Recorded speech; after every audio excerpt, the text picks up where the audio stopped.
Just waiting for a good time to like say something. You know, starting with about Mortal Kombat X or 9, we started doing like a second part where we add characters, add features and whatnot, and that kind of became our pattern, right? You know, with Mortal Kombat 11, we had Mortal Kombat 11, Aftermath, and then Ultimate, right? So we would keep adding characters, add story and whatnot.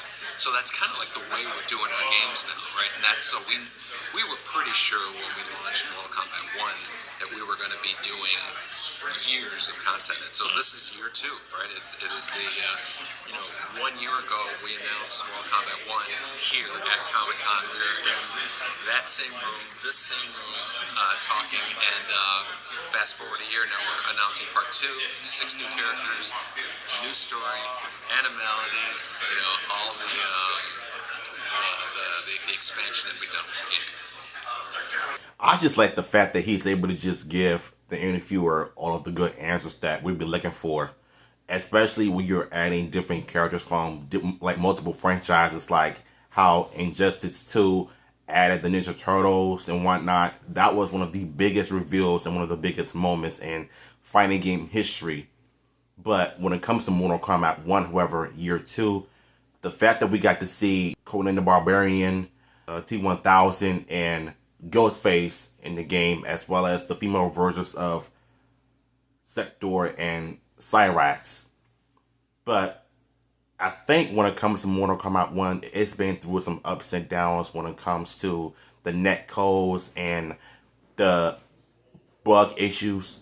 But it's obvious to me that what they're doing for the fans is fixing the issues, and I think the storyline is going to be even better. How difficult is it to work with the new licensed characters? Is the IP protective of how they die? Or how they fight? They're not as protective of how they die. They're protective of how they kill, for sure. And they're usually the experience we have is they're excited to see their character in Mortal Kombat because we've had so many, Terminator, RoboCop, Spawn, Freddy Krueger, just a long list. It's almost like a badge of honor of we put them in and they're like, oh, we're popular, we're a pop culture thing, and so for the most part they're usually very good.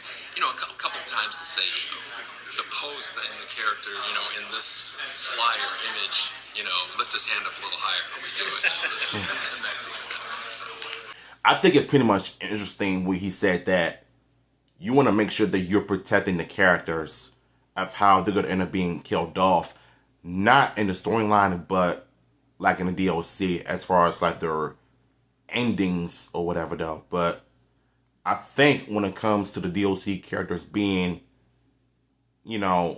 just DLC and not a part of the storyline is really good, because if you end up killing one of those popular characters from different franchises that is not Mortal Kombat, I think fans are going to end up being really upset if you killed them off. But at the same time, you got to realize that they're in a Mortal Kombat storyline.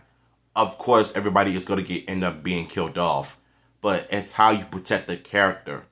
So, yeah. I think something about the whole chaos thing, just the unpredictability of it, it allows us to make characters that were like in his universe. You're going to see some really strange versions of the Mortal Kombat characters in like chaos versions of them.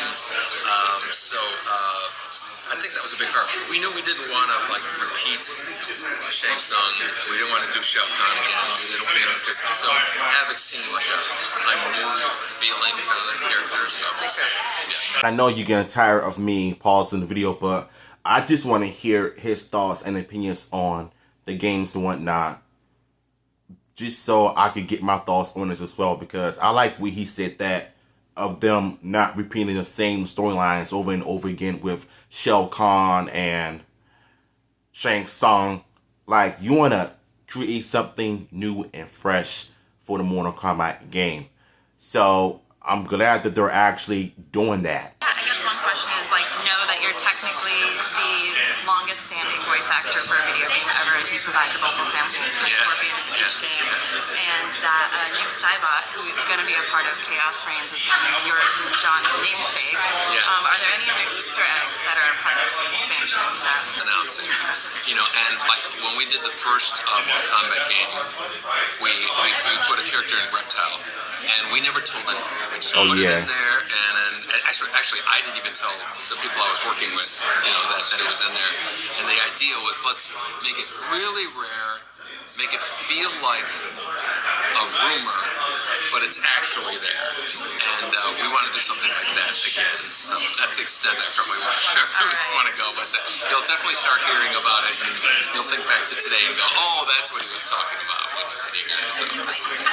That's really cool, though. So when you work on the stories for expansions, are they more like smaller, self-contained stories you want to tell, as opposed to like the longer campaign of a real game, or do you try to present content? Yeah, there's a number of things that influence that. For instance, Mortal Kombat 1, from beginning to end, was like 4 years. It was quite a bit of time from Mortal Kombat 11. It's like 2019 to 2023.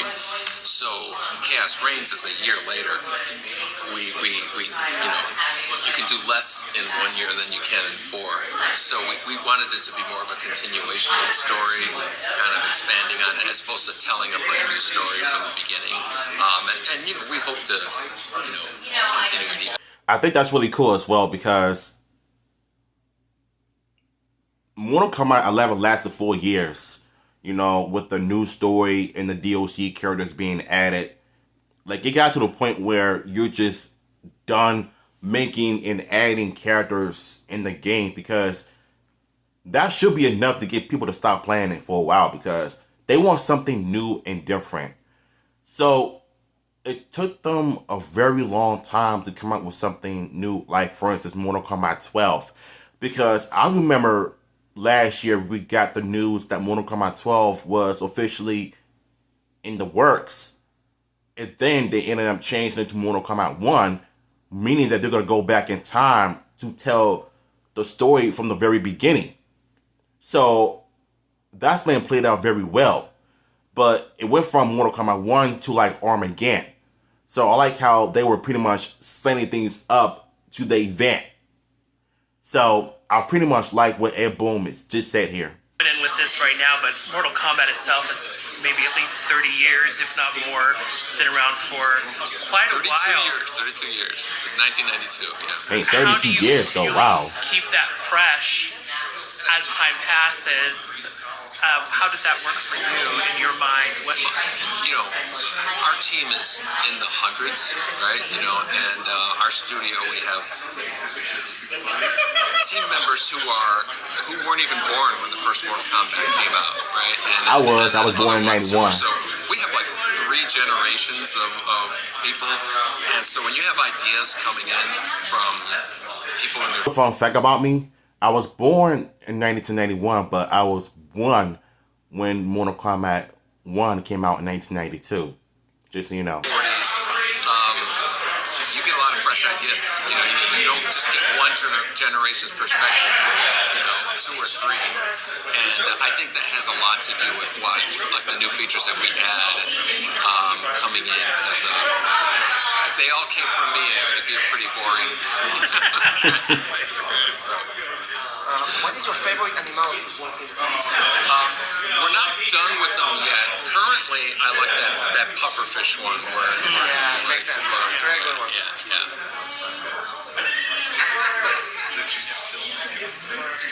Can we expect to see all the blood and gore that we've seen in the previous iterations in Chaos Reigns?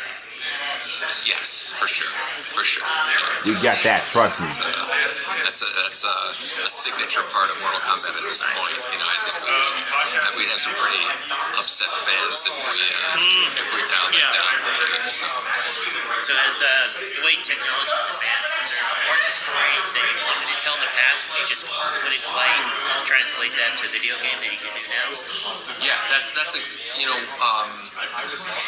Mortal Kombat 9, which came out in 2011, we basically retold the Mortal Kombat 1, 2, and 3 story because we were able to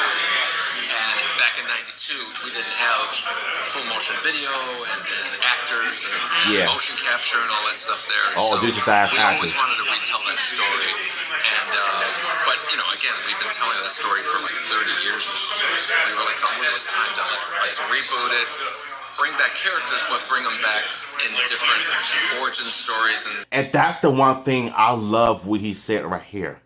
If you're going to do a reboot, bring back the characters, but put them in a different storyline and make a new story out of it. Just cook. Just like what Jinzaku said about the Power Rangers reboot. If you're going to do an MPR reboot, cook. Go crazy. Bring in a new character to the team and just go all out. The same can be said about Ed Boon's Mortal Kombat when they made Mortal Kombat 9 to reboot the entire franchise, but bringing back the characters with new, different talents of the characters, origins, and the storylines.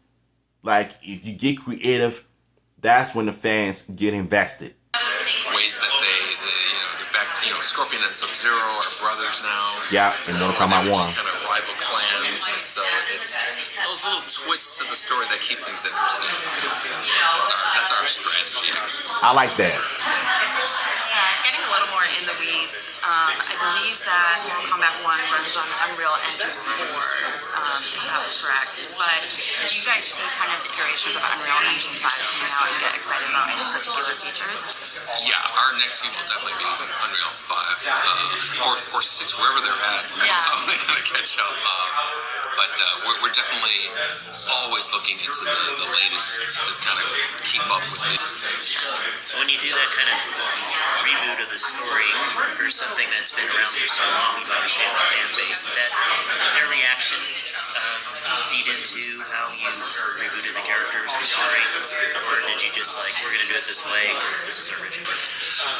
I think if we kept telling the same story again and again, it would start getting a little bit dull, and a lot of our people, they have an idea of what Mortal Kombat is in their head, and when you change it, there's pushback.